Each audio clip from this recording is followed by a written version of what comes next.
ბაქტრა, ქალაქი, ანუ ბალხი, ალექსანდრე უბრძოლებლად ჩაიგდო ხელში და ახლა ოქსზე უნდა გადავიდეს, ბესოს დასაჭერი ყავს. მიან გამდინარეს ალექსანდრე. ვერც ნავინახა, ვერც გემინახა და გარშემო ტყე არ არის, ხე არ არის, რომ რაღაც ხიდი ააშენო და კარვები შეაკრევია, გამოტენა თივით, გადააბა ერთმანეთზე, გააკეთა ხიდის მაგვარი რაღაც და გადაიყვანა ჯარი.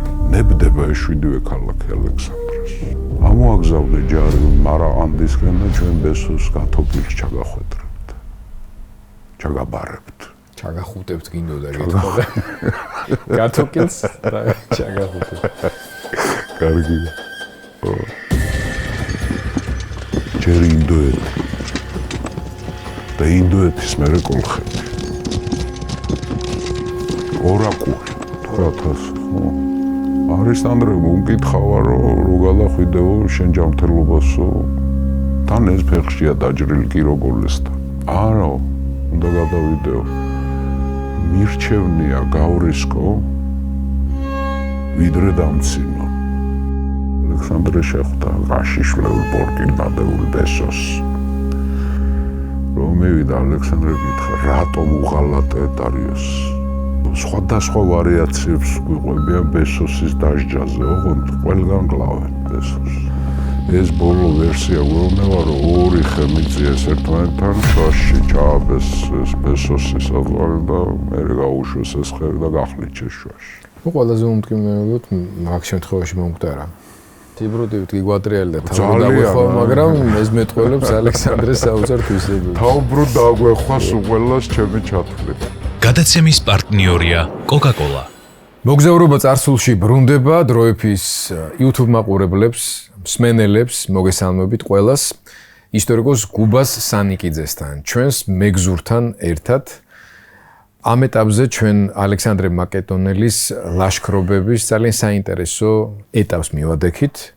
თუმცა წინა ჩვენი შეხვედრისა და ლექციის დროს დეტალურად ვისაუბრეთ თავად მაკედონელთა არმიაში არსებულ განწყობაზე, რომელიც ნაწილობრივი ასახვა და გამოხატულება იყო შეთქმულების გახსნა, ფილოტას შეთქმულება. დასჯა შეთქმულების არმენიანის სიკვდილით. ამ თემასთან მიმართებაში ისტორიკოსებსაც არ აქვს საბოლოოდ ჩამოყალიბებული მიდგომები და პოზიციები, რა მოხდა სინამდვილეში, მაგრამ მოხდა ის, რომ დაისაჯა ხალხი და თავად ალექსანდრე მაკედონელის ერთ-ერთი კი არა ყველაზე უფრო მყარი და სერიოზული საყრდენი ოჯახის წარმომადგენლები დაისაჯენ ამის გამო. ალექსანდრე მაკედონელი აგრძელებს თავის ლაშქრობას და უკვე ცენტრალური აზიისკენ მიემართება, ბაქტრიას მიუახლოვდით. მანამდე იყო მცირე აჯანყების მცდელობები თავად ირანულ პროვინციებში, რომელიც ჩაახშვეს მის მიერ წარგზავნილმა სარდლებმა და სანამ გუბაზე დაიწყებს აი ამ ძალიან საინტერესო მონაკვეთზე მსჯელობას. კიდევ ერთხელ მინდა შეგახსენოთ, თუ კი ვინმე გვიყურებს ისეთი, რომელიც ანახლა შემოგვიერთა, ან უბრალოდ დაავიწყდა დროების YouTube არხის გამოწერა, გთხოვთ რომ გამოიწეროთ, მოიწონოთ ჩვენი გადაცემები და გაუზიაროთ თქვენს ახლობლებს და მეგობრებს, რომლისთვისაც ცოდნა გემეტებათ. გუბას შეგვიძლია დავიწყოთ. დიდი მადლობა ბატონ გიორგი, მოგესალმებით მეგობრებო, დიდი მადლობა გამოხმაურებისთვის, თქვენი ვერსიებისთვის, ძალიან საინტერესო იყო. იმ საკითხთან დაკავშირებით, რასაც ქვია ფილოტას შეთქმულება დავარქვათ ასე. იყო შეთქმულება, არ იყო არმენიანი და ფილოტა დამნაშავე, არ იყო, დღესაც გაურკვეველი არის და როგორც ჩანს გაურკვევლად დარჩება ეს, იმიტომ რომ არის ბრალდებლებიც ფილოტასი და არმენიანის და არიან ადვოკატებიც. ვინც ამბობს რომ არ იყო აქ არაფერი. უბრალოდ ალექსანდრეს ეჭვებს შეეწირა ეს. მაგრამ მეც არა მაქვს ჩამოყალიბებული, რომ გითხრათ სიმართლე. იყვნენ მამაშვილი დამნაშავეები, მართლა იყო ის შეთქმულება, დიმნოსის შეთქმულება, არ იყო, რთული ამბავია, დღესაც კამათი მიდის.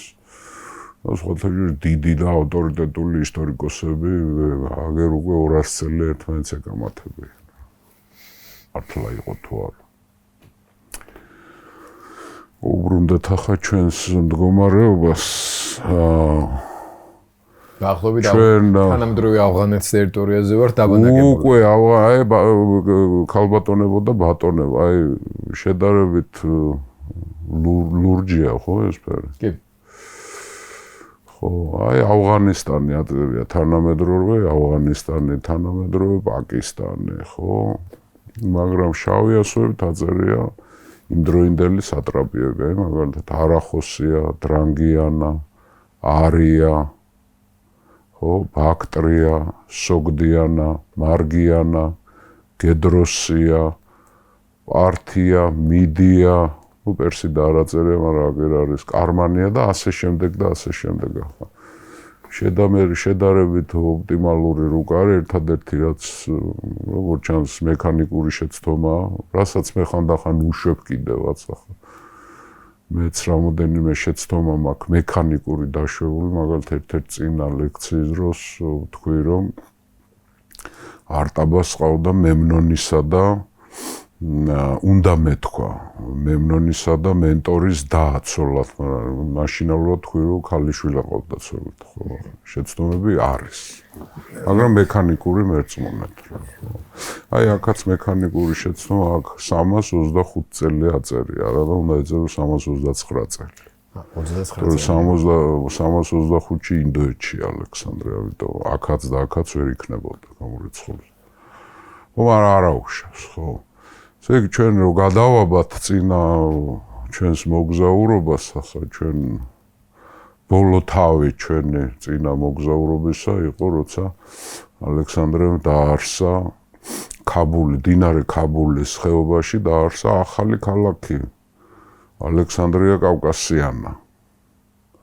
ეს არის თანამედროვე ავღანეთის ტერიტორია ქაბულიდან ჩრდილოეთით ანგარიშობენ, ვარაუდობენ, იმიტომ მიგნებული არ არის ეს ქალაქი. იმიტომ რომ იქ ახლა არქეოლოგებს არავინ არ შეუშვებს, გამორიცხულია ით უმეტეს ტალიბები. ხო და სავარაუდოდ სადღაც ბაგრამთან უნდა იყოს ახლოს. ყოველ შემთხვევაში ჰინდუყუშის მთების, ანუ კავკასიას ეძახოდნენ ყველა მთას. დააწყებული ჩვენგან წამოსული ელბურსის მთები, ტაპურიის მთები, ანუ ჰირკანიის მთები და აი აქეთ რო ამას მთლიანად კავკასიას ეძახიან. ძინ ეძახიან, ბერძნები ეძახიან, ძველი ბერძნები. მაგრამ დღევანდელ გეოგრაფიულ დასაწყისში შექმნა მარტო ჩვენ. მიჯაჭულ პრომეთეზე როა ლაპარაკი, გულისხმობენ კავკასიას და ხო, ჩვენ კავკასიას, ხო. საერთაშორის ეტიმოლოგია კავკასიის სიტყვა კავკასიის ძალიან საინტერესო და როგორ ჩანს ძალიან ძველი. ხო, არის რამოდენიმე მითიური ვარიანტი, რომელიც ახლა სამეცნიერო დონეზე განხილვა არ შეიძლება, მაგრამ ძალიან ძველი ტერმინი. კავკასია, კავკასიონს ჩვენ ვეძახით ქართულად.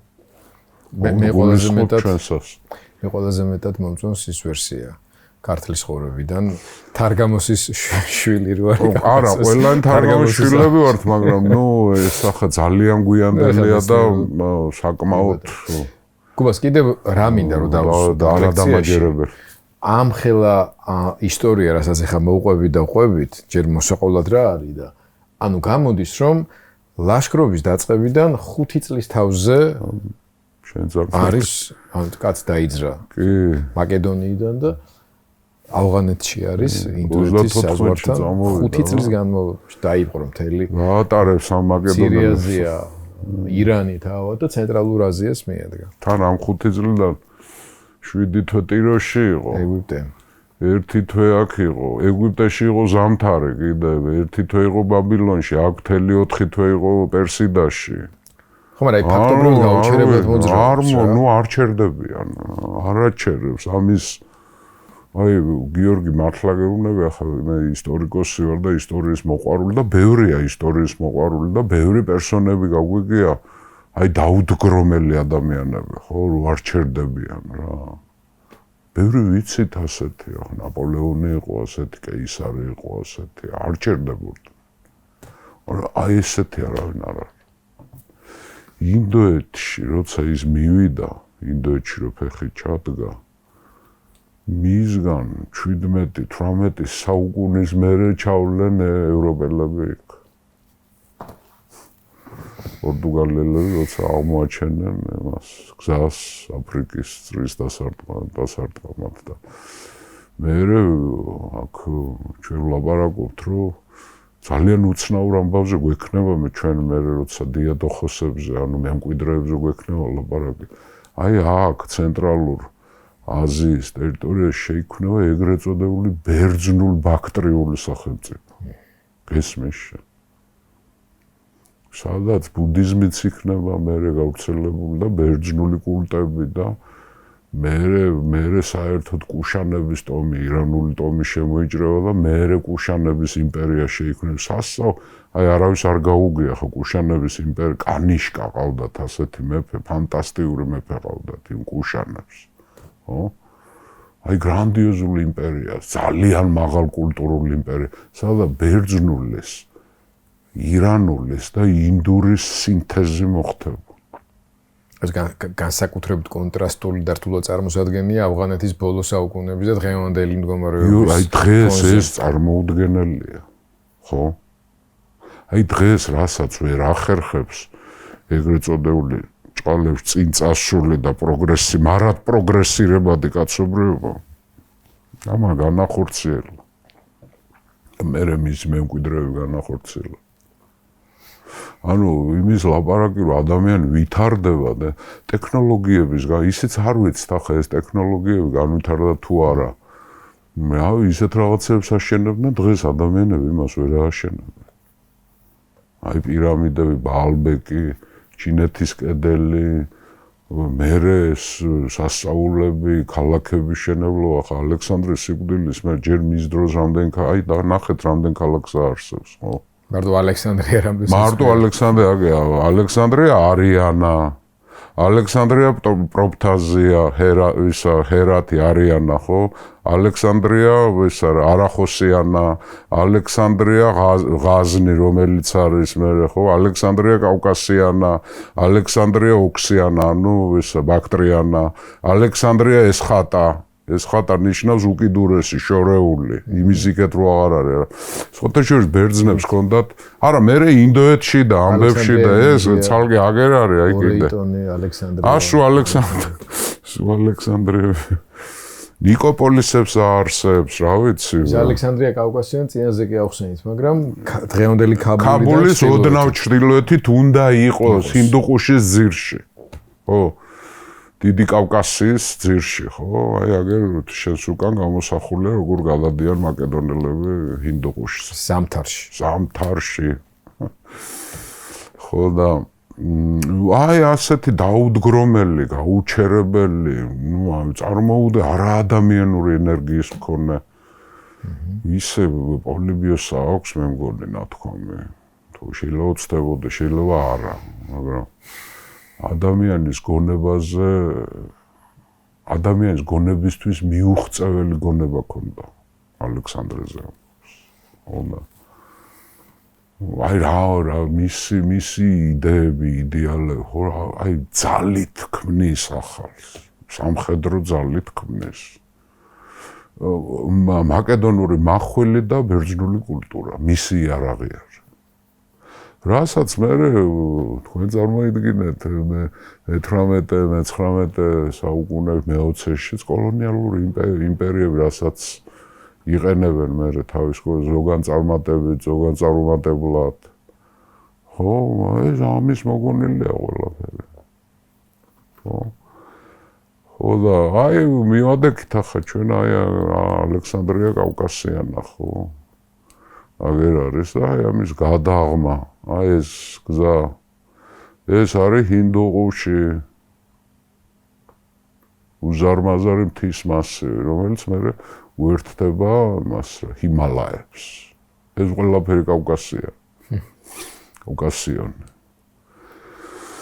და ზამთარში ადრეულ გაზაფხულზე 329 წლის ზამთარში დაიძრება ამიდან ქაბულის ხეობიდან უნდა გადავიდეს აი ამის ჩრდილოეთში არის ეგრეთ წოდებული დიდი ბაქტრია რომელიც ადმინისტრაციულად სამათაა დაყოფილი ბაქტრიის სატრაპია, სოგდიანის სატრაპია და მარგიანის სატრაპია ძვირფასო მეგობრებო, ეს ტერიტორია მოიცავს დღევანდელი ავღანეთის, ტაჯიკეთის, ყირგიზეთის, უზბეკეთის და თურქმენეთის ტერიტორიას. მთელი ცენტრალური აზია ფაქტობრივად. თითქმის ხო, აქეთ რაც არის, იმიტომ არ არის დაკავებული, უდაბნოა, ხო, და ყაზახეთიც ახლა გეტყვით ამაზე მივალთ ხოლმე.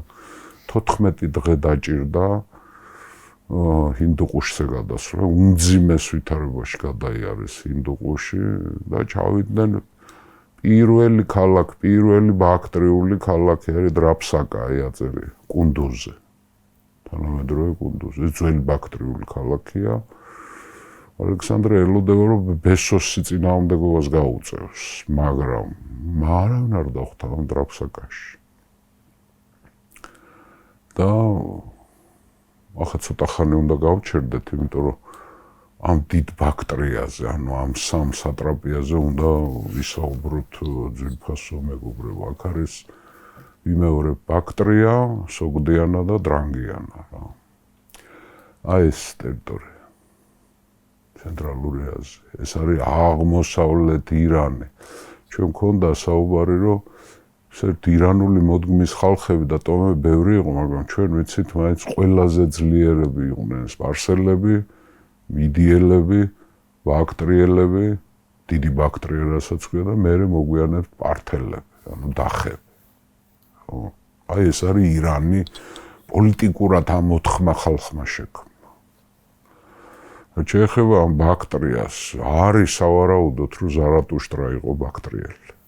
აი ზოროასტრიზმის დამაარსებელი პერსონა ზარატუშტრა გაგვიგია ხო, ზოროასტრი ბერძნულად.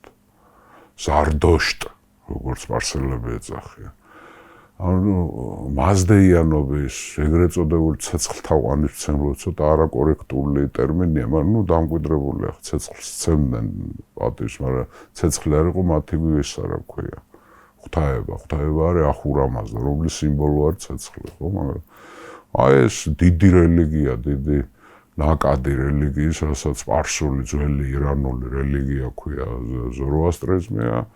მე არ წმენდა, სადაო არის ახლა საერთოდ ზარატუშტრა სად დაიბადა, როდის დაიბადა, მე გვიანდელი ძალიან ქრისტეს შემდეგ არაბი ისტორიკოსები წერენ, რომ ატროპატენიდან, ანუ ირანის აზერბაიჯანიდან, ანუ მიდიელი უნდა ყოფილიყო, მაგრამ როგორც ჩანს ბაქტრიელია ზარატუშტრა. არავინ არ იცის, როდის იყო, არის ვერსიები, რომ ძველი წელთაღრიცხვის მე-7-მე-6 საუკუნეში ცხოვრობდა. თუმცა ძველი სპარსული გათები არის საგალობლები, რელიგიური საგალობლები. ძველი ავესტის გათები რო ვნახოთ, შეიძლება უფრო ადრეა ზარატუშტრა, სადღაც მე-12 ძველი წელთაღრიცხვით მე-10 საუკუნე. აძველებს ეს. არ ვიცით, როდეს იყო ზარატუშტრა, ბევრი რაღაცები არ ვიცით, მაგალითად ძველი იმაში არ ვიცით, ლიკურგე როდეს, ისიც არ ვიცით, ჰომეროსი როდეს იყო. სხვადასხვა ვერსიები. ბევრი დიდი მოღვაწის თარიღები დაუდგენელია. მაგრამ როგორ ჩანს ეს ზარატუშტრას, რა თქმა უნდა, სამშობლოა. მაგრამ ამდენ ხა დრაფსაკაში ცოტა ხანი დავანებოთ ალექსანდრეს თავი, ხო? აქ შემოდის ერთი ძალიან სერიოზული თემა უნდა შემოვიტანოთ, გონია თავს ვავალდებულებ ამით, იმიტომ რომ ჩვენ გარკვეული ექსპერიმენტი დავიწყოთ მე და გიორგიმ, რომ თანამედროვეობასთან დაკავშირება. აი მაგალითად როგორც კიროსის აკლდამა თანამედროვე ირანის ნაციონალიზმის სიმბოლო. ასევე მინდა ვისაუბრო ახლა მას. ძვირფასო მეგობრებო, ძალიან ხშირად გაიგებთ, რომ არსებობს ეგრეთ წოდებული დიდი თურანის პროექტი, რომლის მთავარი აპოლოგეტი არის თანამედროვე თურქეთის რესპუბლიკის ხელმძღვანელი ერდოგანი. დიდი თურანის პროექტი გულისხმობს რას, რომ ყველა თურქულენოვანი, ანუ მონათესავე ენების ხალხები უნდა გაერთიანდნენ. ჯერ კულტურულად და მერე რამე იყოს პოლიტიკურადაც. ამას ეძახიან თურქულენოვანი სამეცნიეროდ ეძახიან თურანული ენები. აი ეს ტერმინი და ამიტომ უნდა ერდოგანს ალიევით ჩართული ამ საქმეში ყაზახეთიც, ყირგიზეთიც ხო, მათ უნდათ რომ რაღაცა საერთო წარმავლობის და საერთო ენობრივი ერთობის ხალხების, ეგრეთ წოდებული თურქულენოვანი ხალხების ერთობა შეიქმნას და ამას სამეცნიერო დონეზე ქვია თურანული ენები, თურანული ხალხები. საიდან მოდის ეს ტერმინი? საერთოდ თურქულენოვანი ხალხები, ანუ მონათესავე ერთმანეთ ენით, აქ გენეტიკაზე არ არის ლაპარაკი, ძვირფასი მეგობრებო, ერთია ენით ნათესაობა და მეორე არის გენეტიკური ნათესაობა. ეს სხვადასხვა რამე მე ჩვენ გვექნება აუცილებლად ამაზე საუბარი ენებზე და გენეტიკაზე, ხო, ვინ ვისი ნათესავე.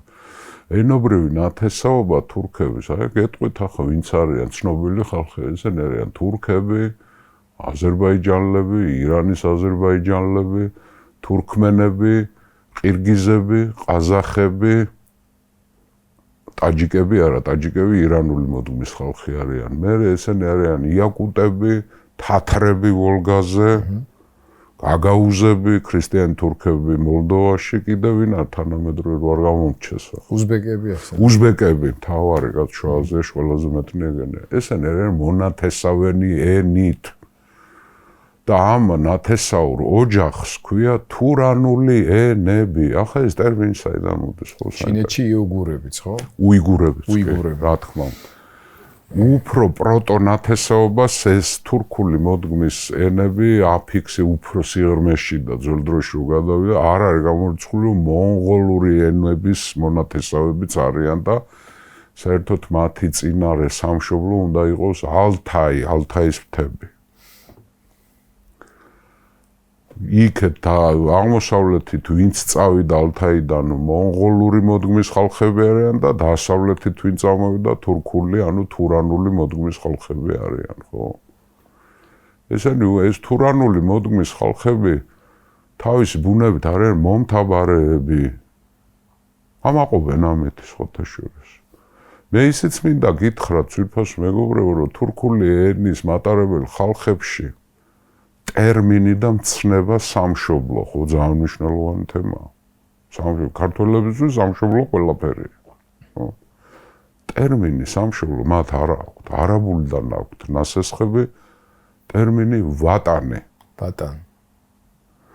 სამშობლოს აზერბაიჯანულათაც, თურქულათაც, ჩვაზიურ ენებზე ყველაფერს ქვია ვატანი. ეს ვატანი საიდან გამოხსენდა ეციგუბას? 90-იანების დასაწყისში თურქი მესხების ერთ-ერთი პირველი სიუჟეტი რაც მაქვს მაშინ გაკეთებული ორგანიზაციას ქვია ვატანი. ეგრეთ წოდებული თურქი მესხების რაც არის აბსურდი. ეგ კიდე ცალკე სასახურო თემა. ხო და მათ ესე იგი და ესენი არიან როგორც წეს თურქულენოვანი, ანუ თურანული ენების მატარებელი ხალხები გავრცელდნენ მომთაბარეობით. ანუ თურანის სიტყვა გულისხმობს მომთაბარეს. და ამიტომ დაარქვეს მერე ევროპელმა მეცნიერებმა მე-19 საუკუნეში ამ მონათესავე ენებს თურანული ენა, მაგრამ ახლა ფუძე საიდან მოდის ამ თურანის? ძვირფასო მეგობრებო, ძველი სპარსული მითოსიდან დაწყებული და დამთავრებული იგივე შაჰნამეთი, ჩვენ შაჰნამეზე ქონდა ეს გრანდიოზული ირანული ეპოსი, ფირდოუსი არის მისი ავტორი და ამაზე ქონდა ჩვენ საუბარი, ხო? ძველი ირანული მითოსიდან წამოსული ასეთი ლეგენდა არსებობს, რომ იყო მსოფლიოს მეფე ფარიდუნი. ახეთ ფარიდუნი არის სამყაროს მეფე და მას ყავდა 3 შვილი. ესენი არის სალმი, თური და იაჯი. არა, ირაჯი, მესამე, უმცროსი. ამ ფარიდუნმა ეს არის სამყაროს მეფე. ამ თავის 3 შვილს თავისი სამეფო გაუყო. სალმის მიცა დასავლეთი ანატოლია და ევროპა, ასე ვიგულისხმოთ, ანუ დასავლეთი ჩააბარა. თავის სოფლიო მონა. ეს ლეგენდარული მითიური მეფეა. ფარიდუნი. ხო, თურს ჩააბარა ველები, აღმოსავლეთი ველები, ამას უსვამ ხალხს. ველები. ხო, რომ ირაჯს ჩააბარა ირანი. ანუ ეს ერთი დიდი სახელმწიფო, ერთი დიდი ხალხია, მაგრამ ნუ სამ უფლისწულს გაუნათ, ესა ძველი მითოსი. სადავური მითოსი. ირანული, ძველი ირანული მითოსია. ამ სამა ძმამ რო გაიყო ეს სალმი და ეს თური, ანუ უფროსი და შუათა სიუჟეტის გამეორებაო ბევრი. უფროსმა ორმა ძმამ გადაწყვიტეს ირაჯის დასჯა, იმიტომ რომ ყველაზე კარგი ნაწილი, ანუ ირანი შეხვდა. ხა როგორ იყოფა ახლა ეს ირანი არის მიწათმოქმედები არიან, აქ მაცხოვრებელი ხალხი. მაგრამ აი თურის სამკვიდრეები ესე მომთაბარეები არიან. ეს ერთი ხალხია, მაგრამ სხვადასხვანაირად ცხოვრობენ. ერთი ნაწილი მიწას ამუშავებს, მეორე ნაწილი დაჭენაობს აი ამ ველებზე. სამხრეთ ციმბირი, შუა აზია, სამხრეთ რუსეთი, უკრაინა და ლამის უნგრეთამდე ჩადის იქ ბუნებრივი საზღვრები არ არის. ამას ეძახიან ხალხთა დიდ დერეფანს. სადაც 1000 წლეულების განმავლობაში მოძრაობა უმეტესილად აღმოსავლეთიდან აი კიმერიელებზე და სკვითებზე რო ვილაპარაკეთ ჩვენ, ისენიც ასე მოძრაობენ. ესა დერეფანი. ველებია. სადაც ხალხების და ტომების მთავარი საქმიანობა არის მომთაბარეობა. აქ არ არის ქალაქები, აქ არ მოყავთ ხეხილი არ არის გაშენებული, აქ არ თესავენ პურს, ხო? აქ მთავარი საკვები არის პროტეინი, ხორცი, რძე, რძის ნაწარმი და ასე შემდეგ მომთაბარეობა. და ეს არის კონტრასტი, ეს თურანი, ანუ თურის სამკვიდრებელი და ირანი არიან ერთმანეთის მოწინააღმდეგეები. მით უმეტეს ირანის მეფე მოკლეს, უმცროსი ძმა, ხო? ირაჯი მოკლეს ამ უფროსმა ძმას. ხოთაშორის თურმა მოკლა ირანი. ეს არა ქვია, ირაჯი, ხო? ამან გამოიწვია ფარიდუნის დიდი მრისხანება, ის გამწარდა თავის ორ შვილს, მამა გადაირია ამაზე. მე ახლა ძალიან პრიმიტიულად ყვევი და ამ ირაჯს დარჩა მერე შვილი მანუჩეჰრი, ძვირფას ქართველებო, მანუჩარი სახელი ხო გაგვიგია, ბევრს ქართული გონია. მანუჩეჰრი არის ირაჯის ძე, რომელიც შურს იძიებს, იძებს. და ამაში ხელს უწყობს და ავალებს კიდევაც ფარიდუნი, ბაბუა. ხედავ შენ მანუჩარი, საიდან? მანუჩეჰრი. მანუჩეჰრი. ქართული სახელი რო გონია და უკვე გაქართველებულიც არის ახლა. სახელია ხო, სახელით ვერ მიხვდები ეროვნებას რა. მაგალითად მუსლიმ ხალხებში სახელით ვერ მიხვდები ვინ არის. მუჰამედ ალიევი შეიძლება იყოს აზერბაიჯანელიც, ლეკიც, ინგუშიც, ჩეჩენიც, უზბეკიც, ყაზახიც, თურქმენიც, ტაჯიკიც და რა ვიცი, ყველა. ვერ მიხვდები, ხო? ჩვენსკენ აქეთ უფრო გასაგები არის, ხო? თუმცა ჩვენთან უფრო ბიბლიური ძველი და ახალი აღთქმის სახელები ქვია, სხვათაშორის აქაც იყოფა, რომ იცი, აი დასავლეთ ქრისტიანები, აი კათოლიკური სამყარო და პროტესტანტული განსაკუთრებით ძველი აღთქმის სახელებს არქმევენ ბავშვებს.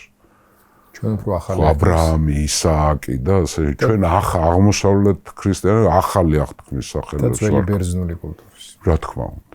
ეს ბერძნებიდან მოდის, ხო? ეს ყველაფერი ძალიან საინტერესო. არაფერი აი ტრიალ მინდორზე არ ამოდის ხალხო. კაცობრიობის ისტორია არის პრიორიტეტების არჩევანის ისტორია. და სწორედ აი ამ ძმებს შორის მოკლული აი იწყება მთელი სპარსული ეპოსი და მითოსი არის დაკავშირებული რას, რომ ირანისა და თურანის დაპირისპირება, მაგრამ ახლა ეს თურანელები ვინ არიან, ხო? ვიღაც შეიძლება თქვას, რომ თურქები, არა, ესენც ირანელები არიან. ერთი მოდგმა, მაგრამ ცხოვრების წესი აქვთ განსხვავებული. ესენი მიწას ამუშავებენ, აღვენახები აქვთ, ქალაქებს აშენებენ, ურბანული ცივილიზაცია, მიწათმოქმედების ცივილიზაცია, ისინი კიდე ცხენზე ზიან და აღმადარბიან. და არის ბუნებრივი მტრობა თურანსა და ირანს შორის. და ეს უკვე მერე ლეგენდიდან პოლიტიკაში გადადის. გახსოვთ ხო კიროსი, დიდი მეფე, დამაარსებელი ამ იმპერიის დაიღუპება მასაგეტებთან ბრძოლაში. მასაგეტები არიან თურანის ტომი, ასევე ირანული ტომი არის და მასთან ბრძოლაში დაიღუპება. და ამ ორ სამყაროს შორის, ირანსა და თურანს შორის, რომლებიც ერთ ხორცს და ერთი ენობრივი არის. ძმები არიან, ესენ ძმათა შთამომავლები არიან, მაგრამ ცხოვრების წესი აქვს განსხვავებული, აბსოლუტურად მომთაბარე სხვანაირი გონება აქვს, მიწათმოქმედ სხვანაირი. ახლა მე მგონი ყველა დამეთანხმება, ხო? და ისიც გითხარით, რომ მე მოგვიანებით თურქული მოდგმის ხალხებს სამშობლო ტერმინი აქვთ ნასესხები არაბებისგან. იმიტომ რომ მათი სამშობლო არის ველი და ეს ველი შეიძლება იყოს ევროპაში და შეიძლება იყოს აზიაში, ეს შეიძლება იყოს უნგრეთის ველები და ეს შეიძლება იყოს ჩინეთის დიდი კედლის წინ არსებული ველი. მოძრაობს მომთაბარე, ამიტომ ქვია, ხო? მომთაბარე რომ გადადის, გადმოდის და მიყვება ბალახს, სადაც არის ჯამთელი ბალახი, იქ მიდის, იმიტომ რომ მისი ლუკმაპური არის ცხენი, თხა, ცხვარი, ძროხა არა. ძროხა მიწათმოქმედების არის. ძროხა ჩვენი. ძროხა ჩვენი. ძროხა შორმანძილებზე ვერ გადადის. აი აქედან მოდის ესა და მერე უკვე დღესაც როცა ეს დიდი თურანის თეორია როშე პოლიტიკური, გეოპოლიტიკური პროექტი, რასაც ავტორობს თქვათ ერდოგანი, ალიევი მხარს უჭერს, ხო? შუა აზიელები უჭერს. ერდოგანამდეც იყო პოპულარული თურქი ლიდერებში. მაგრამ ახლა განსაკუთრებით სხვათა შორის ამ პოლიტიკურ, დიდ გეოპოლიტიკურ პროექტს გარკვეულწილად სიმპათიით უდგებიან ანგლოსაქსებიც, განსაკუთრებით ბრიტანელები, ესეც უნდა ითქვას, იმიტომ რომ ეს დიდი თურანის პროექტი ახლა თანამედროვე გაგებით ეს არის ანტირუსული და ანტიჩინური. და სხვათა შორის ანტიირანულიც. ხო? ახლა რა გამოვა? მე ამას ვერ გეტყვით რა. გამოვა, არ გამოვა, ახლა ღმერთმა დიდხანს აცოცხლოს ერდოგანმა, ერდოგანის მერე ეს იდეა დარჩება, არ დარჩება, არ ვიცი. თუმცა ერთი რამ აღსანიშნავია, რომ გამოდის, რომ ეს ძველი თურანის ტოპონიმი გადმოიღეს ამათ. ირანულ ტოპონიმს. ირანელები და არა თურქულ ტოპონიმს. არავით არის საერთო იმ ძველ თურანს არა აქვს თურქული მოდგმის ხალხებთან. ისენც ირანელები იყო. ოღონდ ცხოვრების ეს ჰქონდათ განსხვავებული. ეს თურქული ტომები საიდან მოვიდნენ? ალთაიდან. ციმბირისა და ჩინეთს შორის მოქცეული დიდი, აქ არ აჩანს ახლა ალთაი. ხო, ალთაის მთებიდან მოდიან საერთოდ. თურქების წარმომავლობის მითოს მე გვექნება ჩვენ ამას საუბარი, ახლა არ მინდა ასე ნაწილ და ფრაგმენტულად. მაგრამ ამ თურანთან კავშირი მაგათაა. რასაც ახლა ერდოგანი და ეს თურქული მოდგმის ხალხები იჩემებენ იმ თურანს ამასთან აფერს უბრალოდ მეცნიერება მე-19 საუკუნეში ახლა ეს ენათა ოჯახი ხო იყო ეს მონათესა რაღაცა ხო უნდა დავარქვათ და დაარქვეს თურანი რაღაც ძველ ირანულ ეპოსში და მითოსში და მე შაჰნამეში არის, მოდი ეს დავარქვათ, მომთაბარეს ნიშნავს. რახან მომთაბარეს ნიშნავს ამ თურქების წინაპრები, ყველა მომთაბარეები იყვნენ, იმიტომ იქი ალთაიდან რო გამოხვალ აქეთ მომთაბარეობ, ხო? სტამბულამდე რო ჩამოხვალ მომთაბარე ხარ. სელჯუკებიც მომთაბარეები იყვნენ და ასე შემდეგ, ხო? ოსმალებიც და ასე შემდეგ. ამიტომ მოდი ეს დავარქვათ. და სამეცნიერო ტერმინია. ბევრი რამე ჩვენ რო გონია რომ ქვია ეს არის გამოგონილი ტერმინი. მაგალითად ბიზანტია ვიძახით, ხო?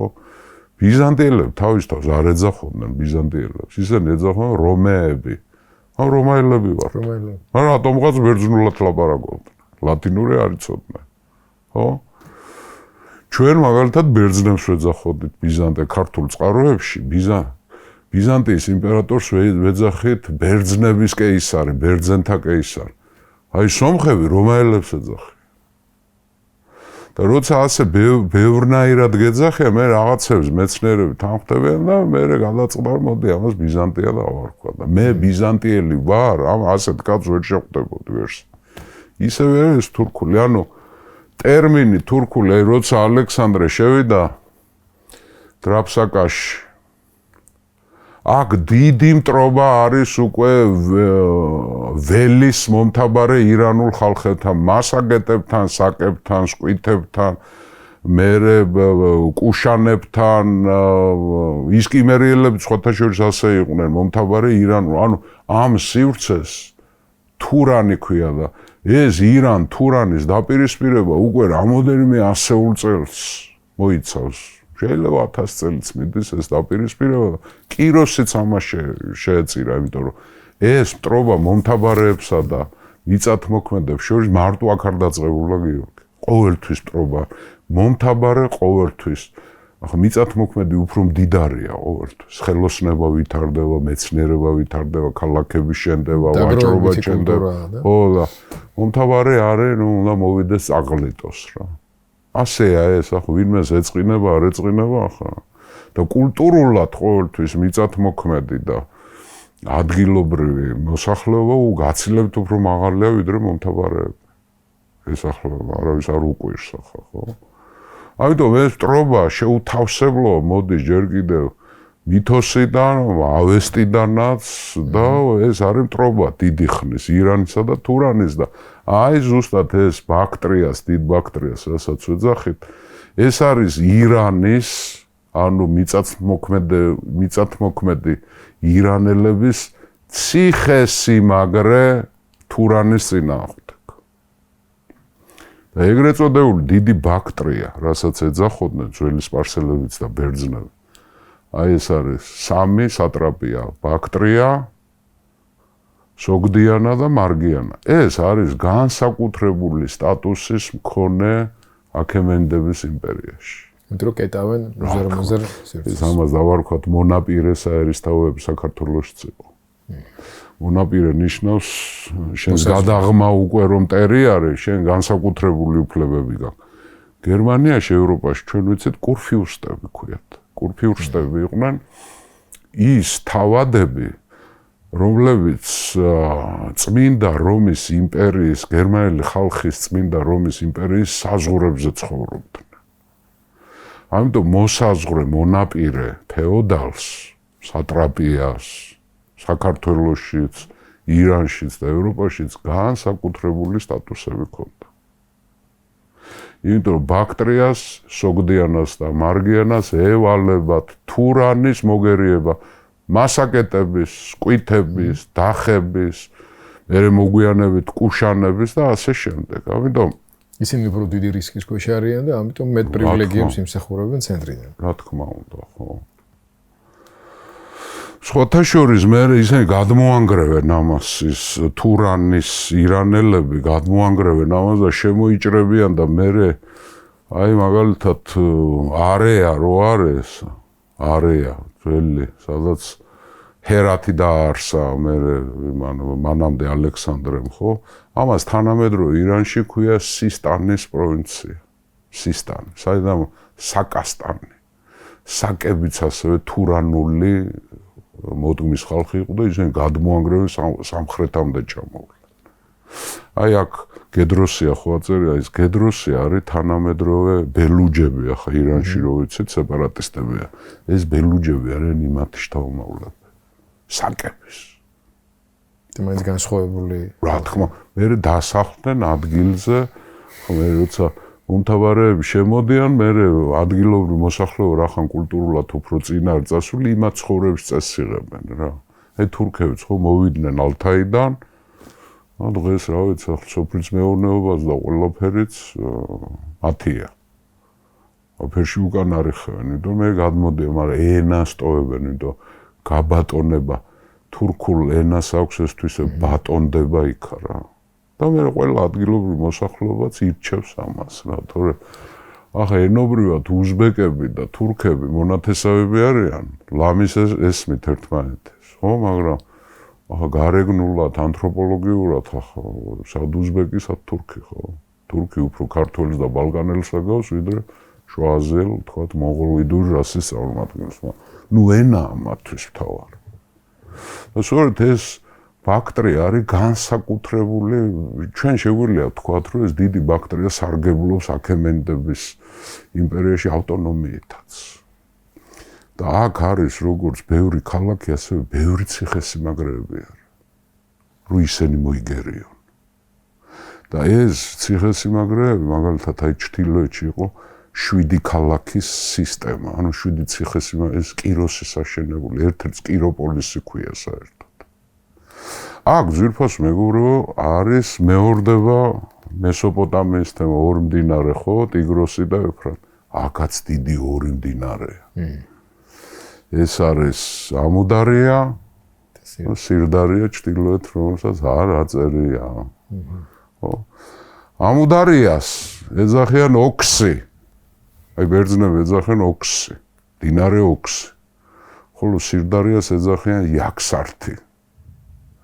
ამიტომ როცა გადავაეყრებით ამ ტერმინებს, ხო, ოქსი და იაქსართი. და აი მათ შორის არის უმდიდრესი ტერიტორია, ეს არის თანამედროვე ტაჯიკეთის და ნაწილობრივ უზბეკეთის, ფერგანის ხეობა და ასე შემდეგ. ყველა სამხრეთით არის ბაქტრია და მისი მთავარი ქალაქი არის ბაქტრა. აი აგერ არის ბაქტრა და როცა კაი დაუბრუნდეთ ახლა დრაფსაკაში რო ჩავიდა ალექსანდრე, ნახა რომ ეს ბესოსი არ დახვდა. ახლა ბესოს აქვს ტაქტიკა, ასეთ პარტიზანულ ომს აპირებს. რაშიც მაგრები იყვნენ ესენი. ახლა ბაქტრიელებიც, სოგდიანელებიც და მარგიანელებიც არიან წყინვალე მხედრები და გავგამელაშიც ომობდნენ, ხო გახსოვთ რა. მაგრამ ბესოსი ღია ბრძოლაში არ აპირებს გასვლას და მან დაიწყო გადამწვარი მიწის სტრატეგია, რომ გადაუწვათ ყველაფერს, აჯმელი, სასმელი არ ქონდეს და პარტიზანულად ვეომოთ. მაგრამ ეს ისე უცებ მალე ჩამოვიდა. ადრე გაზაფხულზე გადალახა კაცო ისა ჰინდუხუში. ის არ მოელოდა ამას. რომელი გიჟი იფიქრებდა, რომ ზამთარში გადმოიყვანს ეს ჯარს. ამან გადაიყვანა. გაწამებული მაკედონელები. ხო? და როცა გაიგო დრაფსაკაში უკვე ალექსანდრე იყო, ამან ადგა და მთავარი ქალაქი ბაქტრა. ბაქტრიის მთავარი ქალაქი არის ბაქტრა, დღევანდელი მაზარი შარიფი. ანუ სპარსულად ბალხი ქვია, ამას ბალხს ეძახო, დიდი ქალაქია. დატოვა. ბესოსმა გაიქცა.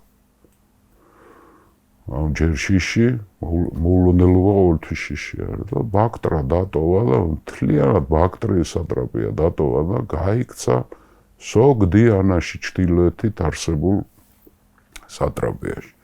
ამ სოგდიანეს მთავარი ქალაქი არის ძვირფას მეგობრებო მარაყანდა, დღევანდელი სამარყანდი. იქ გაიქცა. ალექსანდრე ახლა ბაქტრია და ფაქტიურად ბრძოლა ახლა რატო არიომა ბაქტრიამ, იმიტომ რომ ბესოსმა რო გამოაცხადა რომ დაუწვათ ყველაფერი და პარტიზანულ ბრძოლებში გადავიდა და ეს ბაქტრია ჭიდროდ დასახლებული მიწათმოქმედების ქვეყანა იყო, მდიდარი ხალხით და ბევრი ქალაქები იყო და ხალხმა იუკადრეს რატო უნდა დაუწვათ ახლა ჩვენ. ხოიცით მიწათმოქმედებს ჩვევიათ ეს ვერელევი, ახლა მომთავარე ადვილად ელევა რაღაცას, მოინაცვლებს ადგილს წავა ხოლმე. ამან რომ მოუწოდა რომ აი წინააღმდეგობა და დაუწვათ საჭმელიც, სასმელიც, მოუწამლოთ ჭები და ისინი და ისინი არ აყვა ხალხი. ამიტომ გაიქცა სოგდიანაში. ბაქტრა აი აგერ არის ამუდარი, ანუ ოქსი. ბაქტრა უომრად დანებდა, რო არავინ მოელოდა. და თვითონ ეს მთავარი პროვინცია ბაქტრიაც უომრად დანებდა და ბაქტრიელებმა მიატოვეს ეს რა ქვია ბესოსი. ახლა არ უნდა გაგვიკვირდეს, ახლა იმდენმა მიატოვა სპარსული საქმე, რომ ახლა აქაც არ უნდა გაგვიკვირდეს. და ბესოსი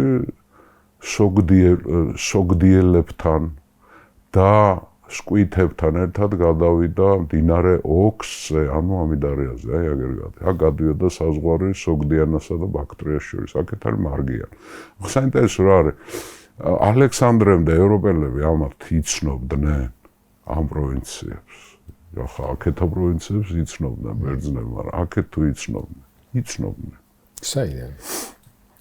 გახსოვთ იონიის აჯანყება რო იყო. 499-493 წელში იონია რო აჯანყდა და დარიოს მას სისხლში აბანავა და მერე რო ის აიღეს, მილეტი რო აიღეს. აქ იონიელები გადმოასახლეს გიორგი. ბერძნები წამოიღო და იქ ჩაასახლეს და ჩაასახლეს აქ. მერე მეცაც რომაელებსაც ჩაასახლებენ აქ.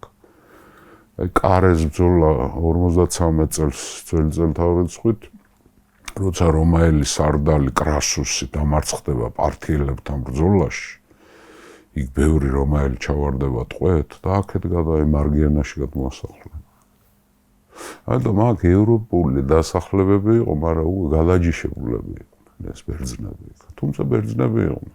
კტესიოსი იცნობს კარგად. ახლა კტესიოსი იყო არტაქსერქსე მნემონის პირადი ექიმი და მას ჰქონდა წვდომა არქივებთან, სამეფო არქივებთან, ამიტომ კტესიოსთან გვაქვს ცნობები ამ დიდი ბაქტრიის შესახებ. უცნობი მხარე ეს ბერძნებისთვის არა. ახლა მაგალითად დრანგიანა და არახოსია უფრო უცნობი იყო ბერძნებისთვის, ვიდრე დიდი ბაქტრია. ამიტომ ეს არის უმდიდრესი მხარე. მერე ეს სამკვიდრებელი რახან განსაკუთრებული ციტადელის სტატუსი ჰქონდა, რომ თურანი უნდა მოეგერიებია. აქ ყოველთვის აქემენდები ნიშნავდნენ თავის სისხლით, ამ დინასტიიდან ნიშნავდნენ სატრაპებს და გაგახსენებთ მაგალითად დარიოს პირველის მამა ჰიდასპე იყო ბაქტრიის სატრაპი. გვარით აქემენეთი. ახალ მონაპირე პროვინციებია და უნდა მოიგერიოს ამ ხელა ხიფათი, რასაც თურანის შემოტევა ქვია, ხო? მასაგეტების, საკების, სკვითების და ასე შემდეგ, ხო? აქ იყო მასისტე, გახსოვთ, ქსერქსემო თავის ძმა მოაკვლევია, ჯერ მის ცოლი რომ მოეწონა და მერე მისი რძალი, და როა მოაწყვეტია. მეფის ძმები, უფლისწულები, მეფის ბიძები იყვნენ აქ, ხო? ბესოსიც თვითონ არტაქსერქსე მეხუთე. მაგდებონა მემკვიდრეობაზე. აბარა, ბაქტრიის სატრაპობა იყო დიდი ამბავი. თან ბესოს ორივე ქონდა ჩაბარებული, ბაქტრია და სოგდან დუბლირებას აკეთებდნენ ხანდახან, რა. მაგალითად ბარსაენტი იყო არახოსის და დრანგიანის ერთდროული ისა რა ქვია. სატრაპი, ხო. ამიტომ ბაქტრა, ქალაქი, ანუ ბალხი, ალექსანდრე უბრძოლელად ჩაიგდო ხელში და ახლა ოქსზე უნდა გადავიდეს, ბესოს დასაჭერი ყავს რა, ბესოს გადავიდა ოქსზე, ანუ ამუდარიაზე გადავიდა, ხო? მიადგა მდინარეს ალექსანდრე. ბიჭო მიადგა, მაგრამ ვერც ნავინახა, ვერც გემინახა და გარშემო ტყე არ არის, ხე არ არის, რომ რაღაც ხიდი ააშენო და არის ცნობა, რომ მან კარვები, სამხედრო კარვები უმეტესილად იყო ტყავის, გიორგი. კარვები შეაკვრევია, გამოტენა ემეთი, თივით, გადააბა ერთმანეთზე, გააკეთა პანტონები, ზედ გადაავლო კიდე ხიდის მაგვარი რაღაც და გადაიყვანა ჯარი. და შევიდა სოგდიანაში. სოგდიანაში შევიდა და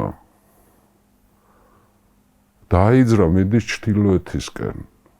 უნდა მიადგეს მდინარე იაქსარტს, ანუ ეს არის ბუნებრივი სირდარიას, ხო? აბარა ვთქვი. არა, ხო, ძველი სახელი. ხო, იაქსარტ სირდარიას რა.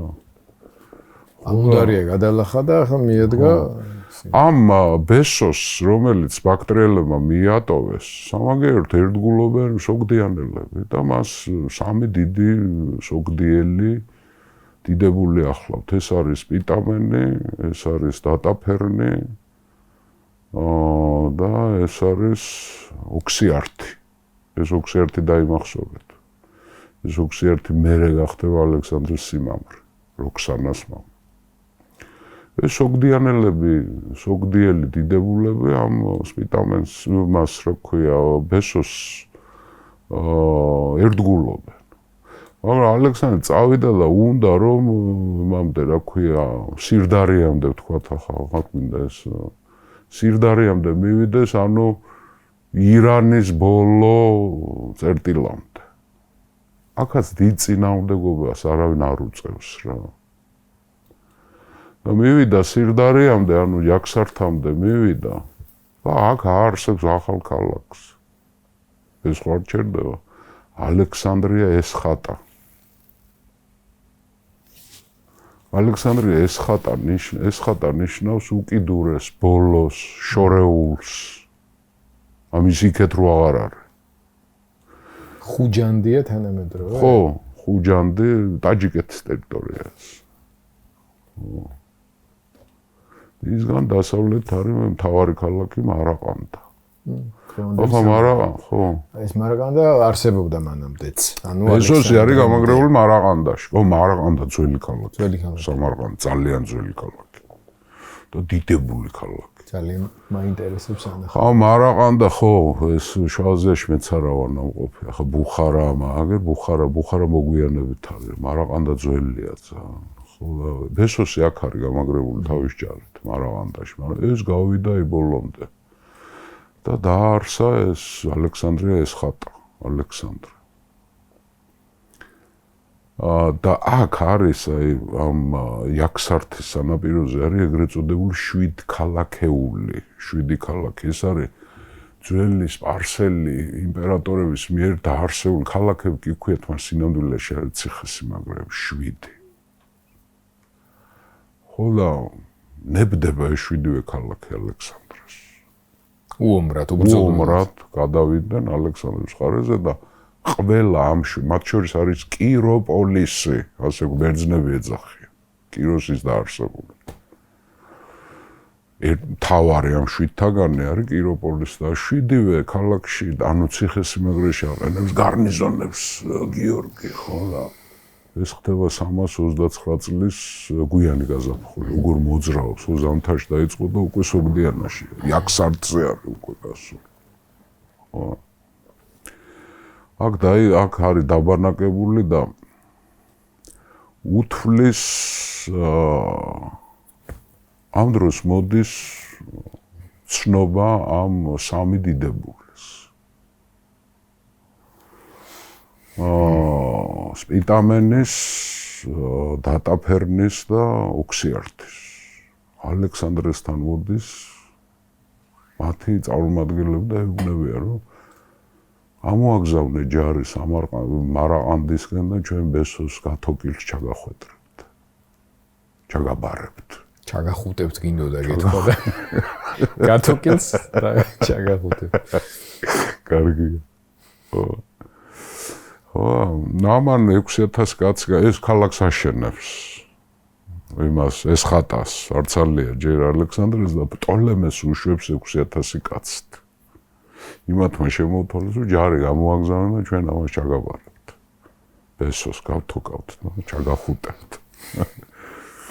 წავიდა პტოლემე, მაგრამ არის ორი ვერსია არის. ახლა სხვადასხვაზე ჩვენ ის 4 ავტორი ხო დავასახელეთ ახლა რა. დიოდორე და არიანე გვეუბნებიან, რომ დათქმულ ადგილზე, სადაც ბესოსი უნდა ჩაებარებიათ, არ ჩააბარეს.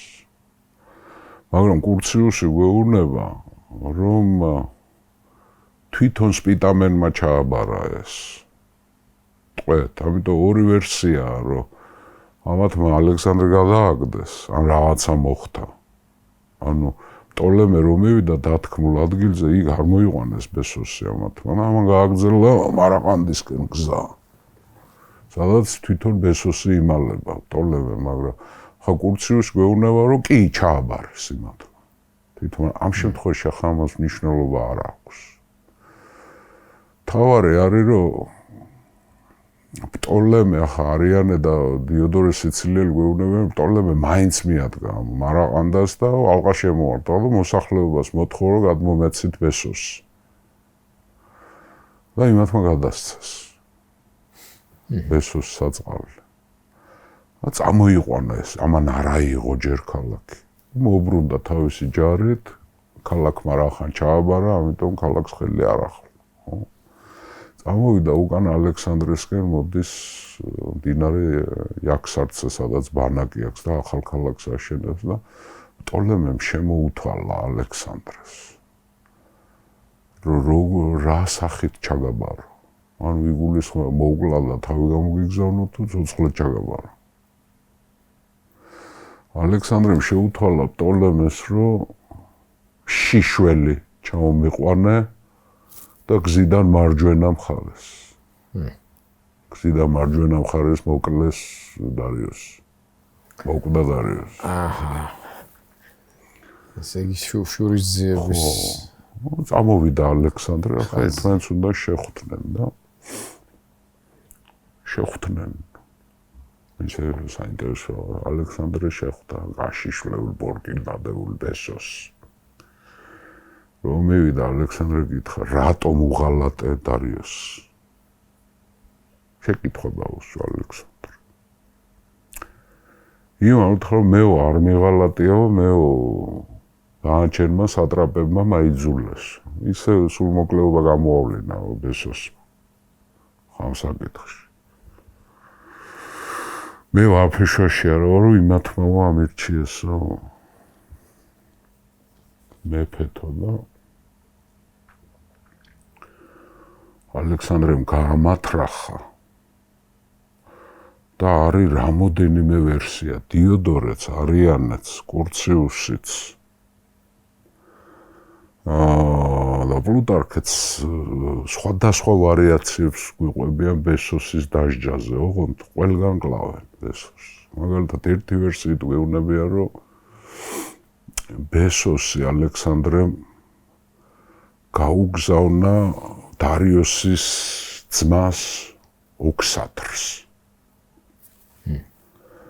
და ოქსათრმა ჯვარზე გააკრა დარიოსი ბესოსი, სადაც დარიოსი მოკლეს. ანუ ძმას გაუგზავნა. მეორე ვერსია გვეუბნება, რომ ალექსანდრემ გაუგზავნა ეკბატანაში დარიოსის ნათესავებს ბესოსი. იმათმა მოკლეს ბესოსი. დაანაწევრეს, ცოტა ისეთ ამბავს ყვები. ხოთეშვილის სპარსული წესია დაჟე. დაანაწევრეს და მისი ნაწილები გიორგი შურდულებით მიმოისროლეს. ეს მეორე ვერსია. ფანტაზია იმათ უფრო მდიდარი ქონდა. მესამე ვერსია არის, რომ მესამე ვერსია არის, რომ ალექსანდრემ ბაქტრიაში დაიტოვა, ცხვირი და ყურები დაათალა და მოუწყო მაკედონური სასამართლო. არა სპარსული წესით გაასამართლა, არამედ მაკედონური წესით. და ბესოს მიუსაჯეს სიკვდილით დაჟა და თვითონ ბაქტრაში, ანუ ქალაქ ბალხში, სპარსულად დასაჯეს. ყველა ვერსია გვეუბნება, რომ გაასამართლა მაკედონურად, მაგრამ დასაჯეს სპარსელებმა. თვითონ ალექსანდრეს არ დაუსჯია. სპარსული წესით გასა.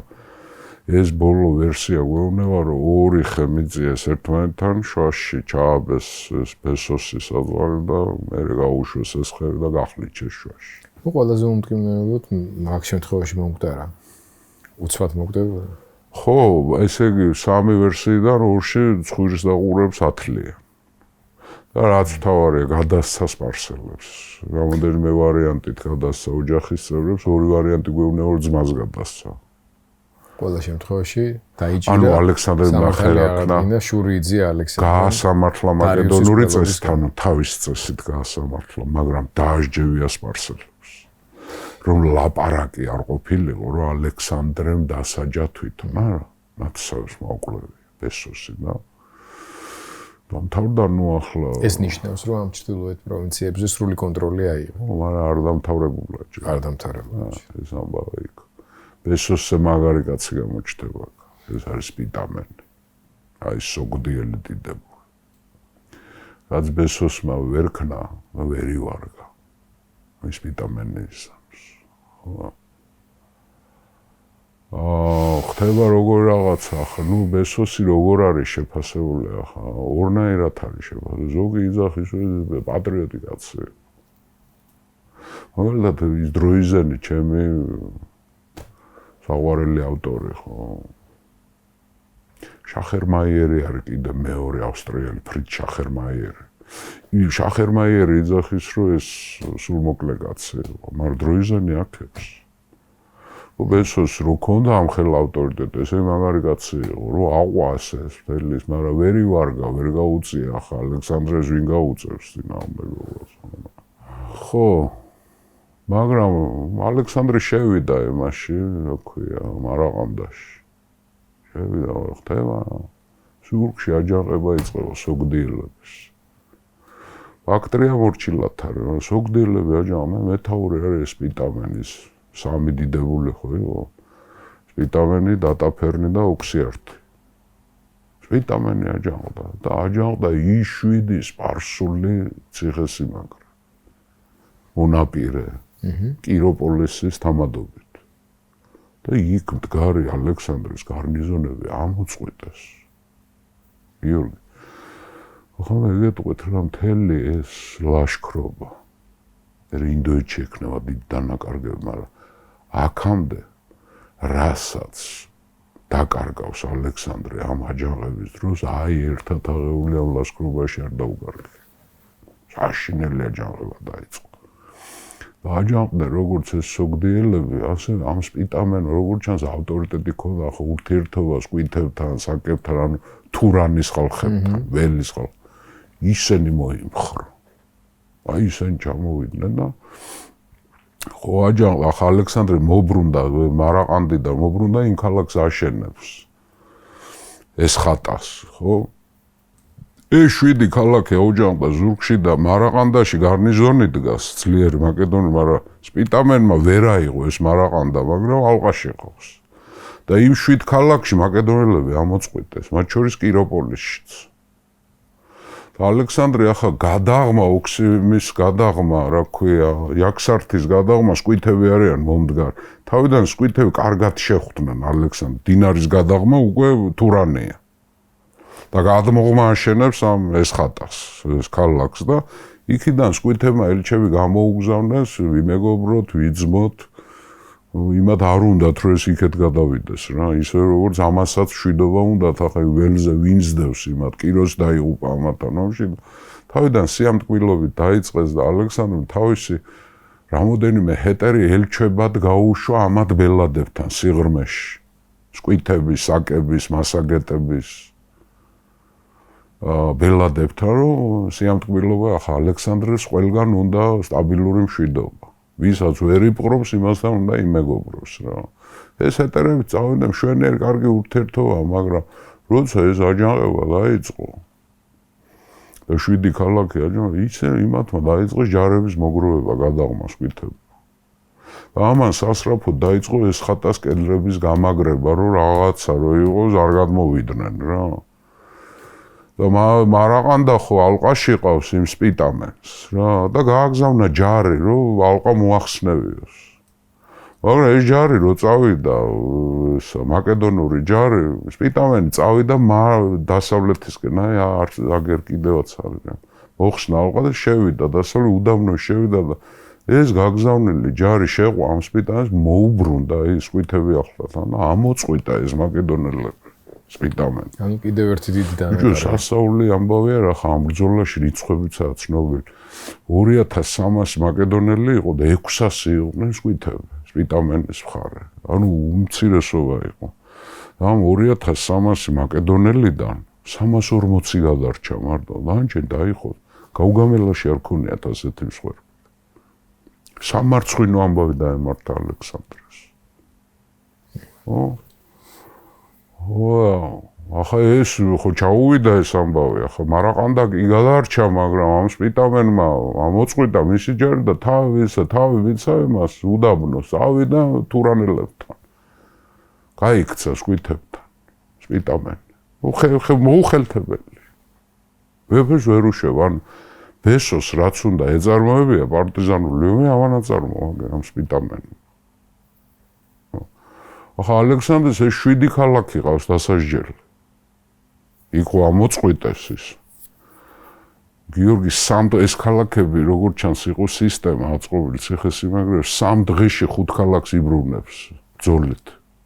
ალექსანდრე თვითონ. და კიროპოლისის გასანთავისუფლებლად უშვებს იმას პტოლემეს. პტოლემე ვერ აიღო კიროპოლისს, აქ არ არის ახლა, აი აქ იყო დაახლოებით ეს შვიდეული. პტოლემემ ალყაკი შემოარტყა, მაგრამ ვერ აიღო კიროპოლისს. ალექსანდრემ 5 ქალაქი აიღო და მერე წამოვიდა მიეხმარა ამ პტოლემეს კიროპოლისის ასაღებად. და აიღო. კი აიღო, მაგრამ ესეც დაიჭრა და ეს ალექსანდრე წვივში დაიჭრა, პტოლემეც დაიჭრა, ძლივს აიღეს ეს ქალაქი. ბოლოს ციტადელში გამაგდნენ, ქალაქს შეიჭრნენ, მაგრამ სამხედრო საფორტიფიკაციო ის ჰქონდა ახლა. ციტადელში და შეუთვალა იმათ, რომ დამნებდითო, თორე ამოგწყვიტავთ სულ და დაანებდნენ ისე. მე-7 ქალაქი, რომელიც დარჩენილი იყო, ახლა კიროპოლის დარჩენის ისა დაცემის მე ჩაბარდა რა, ხო და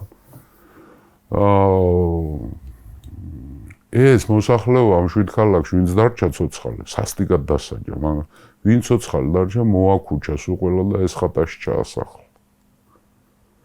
იქ ეს ხატაში მაკედონელი, რა ქვია, ვეტერანები და ბერძნები ჩაასახლა და მოსახლეობა ხო უნდა გაიზარდა, ესე მოაქუჩა სულ ყველა ამ ქალაქში ჩაასახლა. მაგრამ ამ ეს ხატის გადაღმა არიან სკვითები არიან მომდგარი.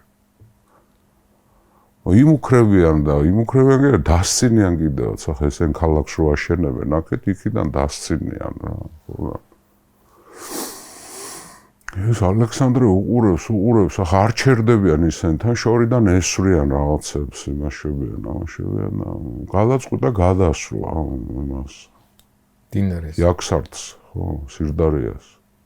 ხო იქეთ გადასვლა არის უკვე თურანის ტერიტორიაზე შედიხარ შენ უკვე, იქ იმას უნდა სდიოდა, ვერ დაეწევი შენ, ხო? მაგრამ მაინც გადაწყვიტა რა და არის ტანდრე ყავდა პირადი წინასწარმეტყველი, თუ რა ქვია მაგას, ხო? პითიას. ხო, რომელიც წინასწარმეტყველობს რა. ახლა ეგ მიღებული ამბავი იყო და არის ტანდრეს კითხა, რომ იმარჩიელო, რო გადავიდეო რა იქნება. ნათელმხილველი. ხო. ორაკული, თუ რათას, ხო. არის ტანდრე მომკითხავა, რო გადახვიდეო შენ ჯანმრთელობასო. თან ეს ფეხშია დაჭრილი კიროპოლისთან. წვივში დაიჭრა.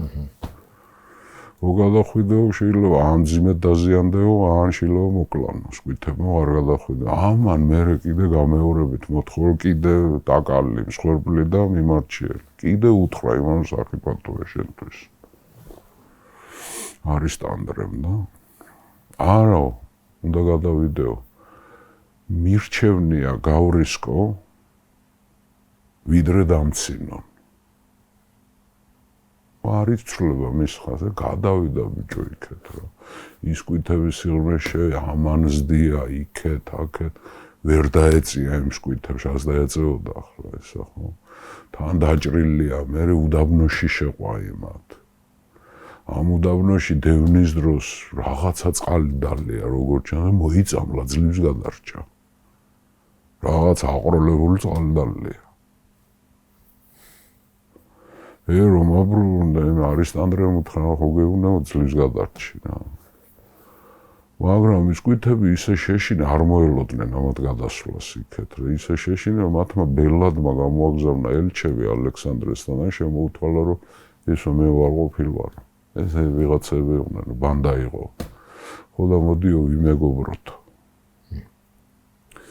ამანაც უთხრა კი ბატონო ვიმეგობროთ და 150 ტყვე ყავდა აყვანილი ხე სკვითები დევნის დროს ისინი დაუბრუნა იმას და საზღვარი გაივლო თურანსა და ირანს შორის ისე ბუნებრივი საზღვარი გაივლო მდინარე იაქსარტზე, ანუ ეს არის სირდარია ძვირფას მეგობრებო. ხო, ეს არის ამუდარია. ანუ ალექსანდრემ დაიმტკიცა ის რაც მანამდე ირანელებს, ირანის და სპარსეთის იმპერატორებს ჰქონდათ, ანუ უკიდურეს ჩრდილო-აღმოსავლეთ ნაწილი დაიმტკიცა და აშენა ეს მესაზღვრე ქალაქი. ეს ხატა. რომელიც სამხედრო ფუნქციასაც ასრულებდა, მაგრამ ახლა ეს ოგდიანელები ყავს დასაჯელი. ესენ სხვა აჯანყდა, მარტო ისენ ხო არ იყო, სპიტავენ კი გაიქცა უდაბნოში, მაგრამ ესენ სხვა აჯანყდა. და აერია სულ ყველა, ხოთეში ძალიან დიდი სიმკაცრეები გამოაჩინა რა. აი აქ არის სოგდიანის კლდე. აქ იყვნენ გამაგრებული აჯანყებულები, სასტიკი ბრძოლები ქონდა, ბევრი ხალხი დაიღუპა იმათი მხრიდან. დასაჯა ესენ.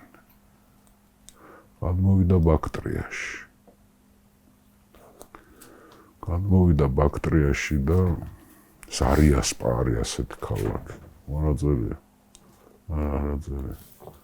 ზარიასპაში მოიწვია ბაქტრიელი დიდებულები. ვიღაცები ჩამოვიდნენ, ვიღაცები არ ჩამოვიდნენ. ვინც არ ჩამოვიდა, ის ჩაითვალა რომ არის მოღალატე. ზარიასპაში მან დაასვენა ჯარი, იმიტომ ძალიან გაუჭირდა იქ ბრძოლა ამ სოგდიანელებთან, სპიტამენთან მის ჯარი დამარცხა პირველად. სხვა მარცხი ალექსანდრეს არ ქონია და არ ექნება. და ზარიასპაში მასთან უკვე ჩამოდიან ელჩები.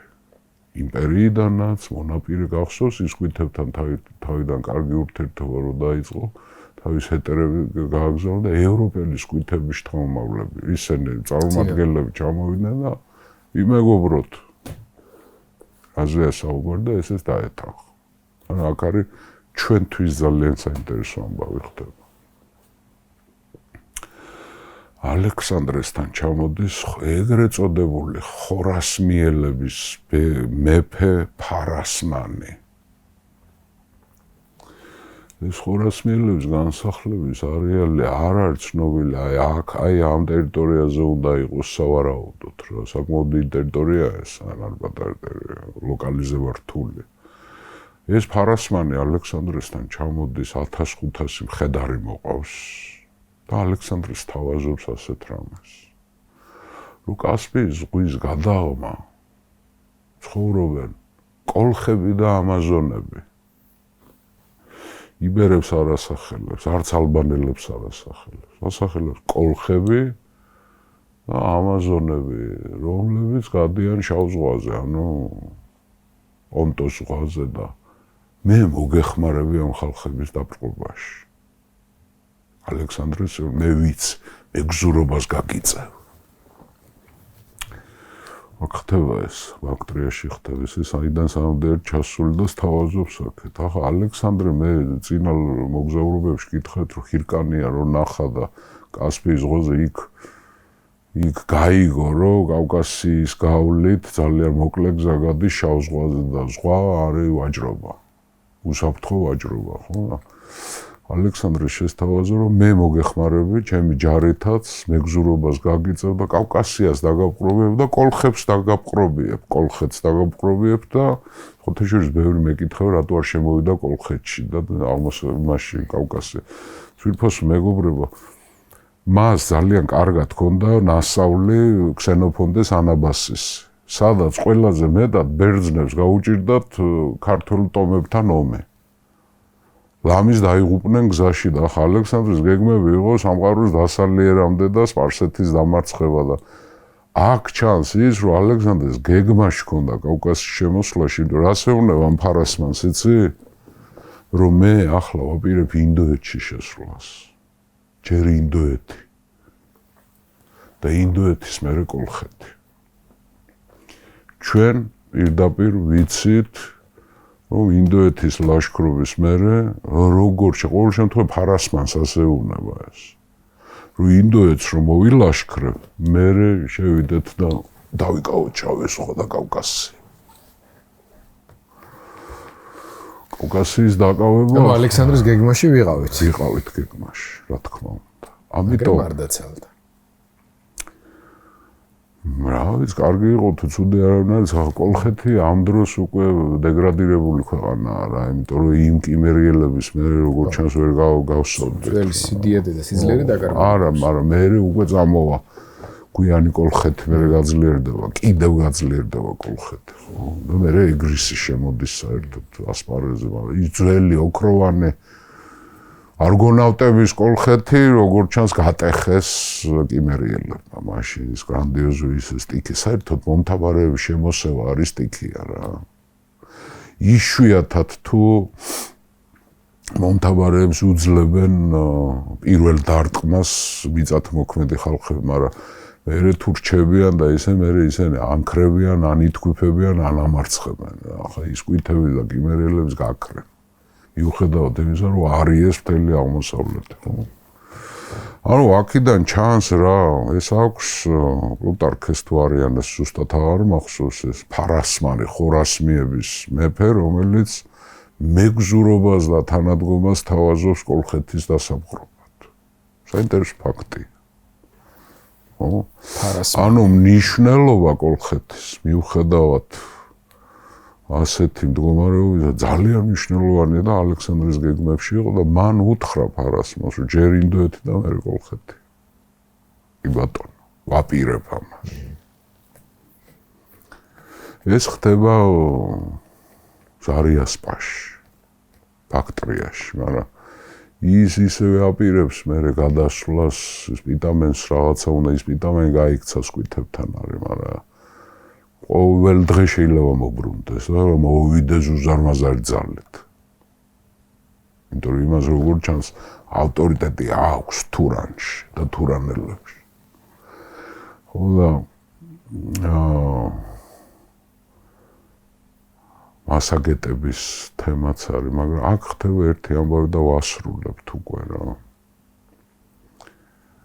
ბაქტრიაში როცა არის, ბაქტრიაში ხდება ზარიასპაში. აქ ელჩებიც მიიღო სამეფოდან სხვადასხვა სატრაპიების მოძრავი ბანაკი ხო გითხარით, მისი ბანაკი არის მოძრავი დედაქალაქი რა, ყველაფერი წყდება. აქ დაასვენა ჯარი და გარდა ამისა ის ელოდება ჯარს მაკედონიიდან, ახალ ჯარს, იმიტომ რომ ამდენი ბერძნები გაუშვა, ბევრი დაეღუპა. კარგი დიდი აქვს. მუდმივად, აი კონვეირულად ის ანტიპატრე ამარაგებს და ჩამოვიდა 17,000 ქვეითი და 2,600 მაკედონელი. გაწვრთნილი, ახალი, პირველხარისხოვანი შემადგენლობით ჩამოვიდა, აქ ხდება ერთი ამბავი. სანამდე ბაქტრიიდან გადავიდოდა იმაში, სოგდიანაში და იქ ბრძოლები და ესე ბაქტრიაში მან სატრაპად დანიშნა არტაბასი, თავისი არაოფიციალური სიმამრი.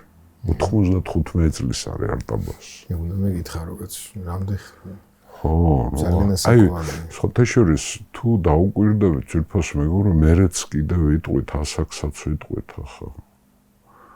ხო? არმენიული 70 წლის რომ მოკლეს. არტაბაზი 95 წლის არის აგერ, ხო? არტაბაზი მივიდა მეფესთან და თხოვა ალექსანდრეს, რომ მეფეო დავიღალე არ შემიძლია. თან ეს ბაქტრია არის საკვანძო პროვინცია გიორგი. თხოვა ალექსანდრეს რომ გამიშვი დავისვენებ მე რა არ შემიძლია. ალექსანდრემ დააკმაყოფილა. არტაბაზის თხოვნა გადააყენა და მის მაგივრად დიდი და უმდიდრესი პროვინციის ანუ სატრაპის ბაქტრიის სატრაპად დანიშნა თავისი უერთგულესი მეგობარი კლიტოშავი, რომელმაც გადაარჩინა გრანიკოსის ბრძოლაში, როცა სპითრიდატეს ხელი მოკვეთა ალექსანდრეზე შემართული. და კლიტოშავი არის ლანიკას